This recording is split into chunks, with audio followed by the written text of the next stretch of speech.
Thank you. I'm going to present to us QI project, Nurse and Midwifery-led QI project about reducing intrapartum stillbirths among pregnant women in southeastern part of Liberia. My name is Daniel Maweu, and presenting on behalf of myself and my co-author, Gamai Kokpa, who is in the midst of us, and our contributors in the study. We have no conflict of interest to declare. Globally, when we look at stillbirth, we find that we still have approximately 2.6 million stillbirths occurring per year.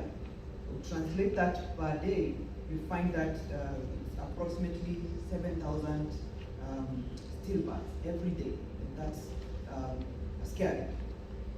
98% of these, even worse, occur in low and medium middle income countries.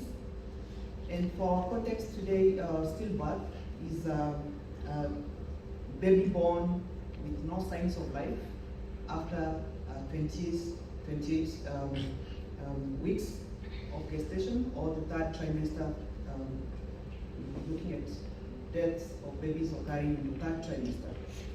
About half of these do occur intrapartum while the woman is in labor, and they are preventable. And mostly you find that they are preventable if only we could do institute some of the main measures throughout the journey of these women during pregnancy, labor, and delivery. In 2019, we did analyze our vital statistics, and we noticed that stillbirths were very high at our hospital. And so we compared this with the Every Newborn Action Plan target of 2030, which is 12 per 1,000, and this was quite high at 46. And so we initiated a nurse midwifery-led QI project, and this QI project we were targeting to reduce this stillbirth rate by 56.5%, an ambitious target by 2021, and we were looking at bringing it down to 20 per 1,000. We did a survey, and the survey basically targeted a few of the practices around midwifery practice, from admission of the mothers to the care of these women during labor and delivery. And we did a fishbone analysis to just look at the root causes. We identified three main areas which we focused our priorities to address. And in this, we did our first PDSA cycle between 2020 and 2021, December 2021. Direct observation was done, and also we did chart reviews to just look at what had happened during the care of these mothers from admission to the point of discharge. And we did stillbirth audits, which we started, so that we can look at the data, see what is the contributing factors to these stillbirths in our hospital. So what was the cause of stillbirths? From our survey, we noticed that basic small things like shift handover, poor shift handover practices. We looked at even delays in pathograph, documentation. We looked also, and we noticed that there was challenges calling of physicians to intervene during emergencies where we needed a life-saving cesarean section for this baby and the mother, or any other intervention which needed a physician intervention. So there was a challenge in that. For intervention, we also found that bedside handover of fetal heartburns was at 0%. That we were just handing over at the bed, at the table. We do hand over the charts, but we don't hand over these fetal hearts or the mothers who are pregnant and who are in labor, which was quite important. And also we looked at timely and consistent use of pathograph. When you look at pathograph use, it was 100% in the charts. But when you look at timely, and consistency, then we found that it was at 75%.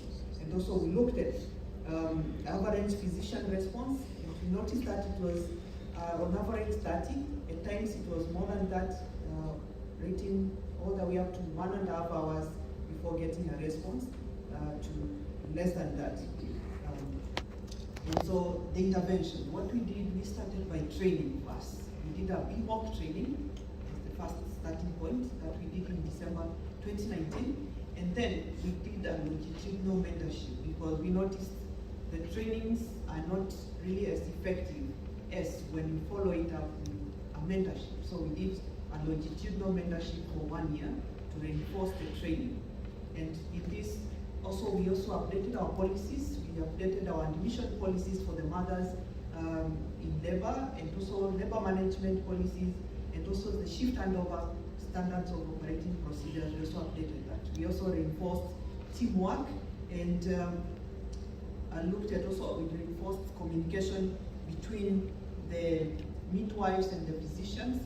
And in this, we ensured and emphasized that whenever we had an unusual fetal status or any other emergency which needed intervention, especially a life-saving cesarean section, we ensured that the communication was improved, and so that we can ensure that, again, the response, emergency response, is initiated timely. Post-QI intervention, by December 2021, we dropped this by 60.9% to 18 per 1,000 births in 2021, compared to 46 per 1,000 in 2019.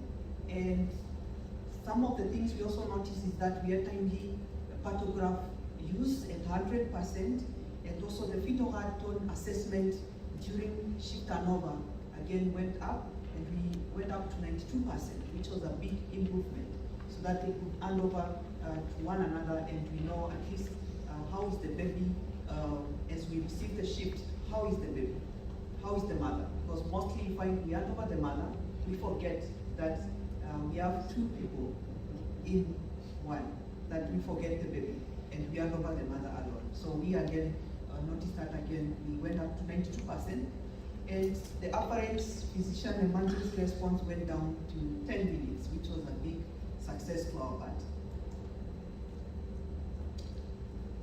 And actually, when you look at the 2022, even the data is better. We've gone way down now to 16 per 1,000 births, which is really promising. So lessons learned. What have we learned from this? We learned that most of these fresh stillbirths actually are related to timely diagnosis and intervention. If only we did timely diagnosis, then timely intervention, then the stillbirths would be eliminated. Proper monitoring of labor, timely emergency response, and bedside assessment of these fetal heart tones during shift turnover is important. It's important. And teamwork between the physicians and midwives is important. Whenever we need an extra intervention beyond the midwife, like a life-saving cesarean section in our part, then we need that timely intervention. Teamwork is important in this case. Training and mentorship in BMOC is, and also CMOC are necessary. And I would underline training and the mentorship. The training without mentorship is not as equally as efficient. Conclusion: skilled midwives must be at the center of interventions for reducing fresh stillbirths. That must be at the center of it. Nurses and midwives currently are leading in the maternity care in Liberia, and with dedicated focus, we believe that we can reduce these stillbirths to 12 per 1,000 or even lower by 2030. And increasing midwifery-led interventions by just 95%. I will put 95% as just, because we can do it, would avert 65% of stillbirths. Thank you so much.